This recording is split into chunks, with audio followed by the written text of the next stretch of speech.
and replenish the earth and subdue it, and have dominion over the fish of the sea, and over the fowl of the air, and over the everything that moveth upon the earth.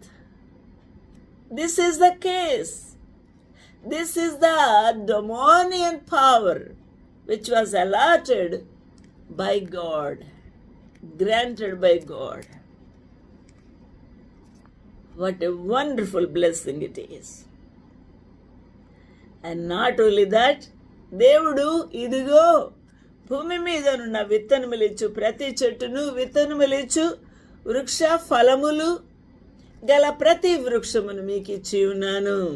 మర్రి చెట్టు, papaya చెట్టు, పనస చెట్టు, మామిడి చెట్టు,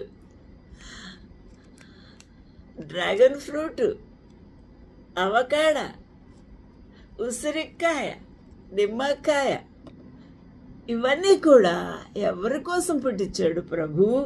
నీ కోసం, నీకు ఆహారముగా ఇచ్చి ఉన్నాను. అవి మీకు ఆహారము అగును అనెను.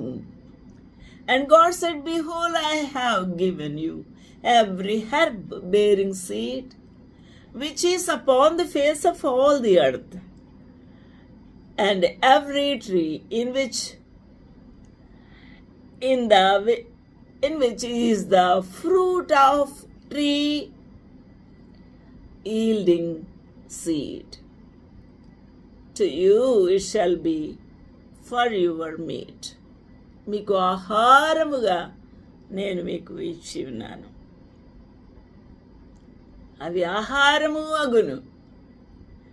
ఇంకా వెజిటేరియన్, నాన్ వెజిటేరియన్ అని చెప్పాడా ప్రభు? ఇక్కడ ఏమి తినమన్నాడు చూద్దాం.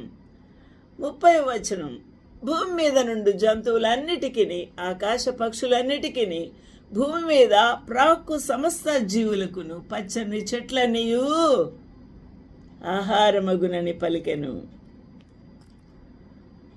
జంతువులకి, సమస్తమైన పక్షులకు కూడా ఆహారం ఇచ్చి ఉన్నాడు, మనుషులకు ఇచ్చి ఉన్నాడు.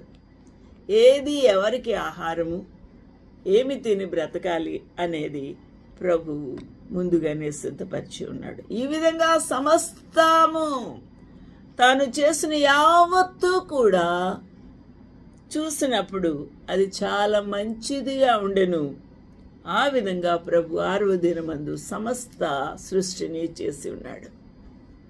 నా ప్రియమైన వారలారా, ఇంత గొప్ప దేవుడు, ఇంత గొప్ప దేవుడు తన స్వరూపమందు, తన రూపమందు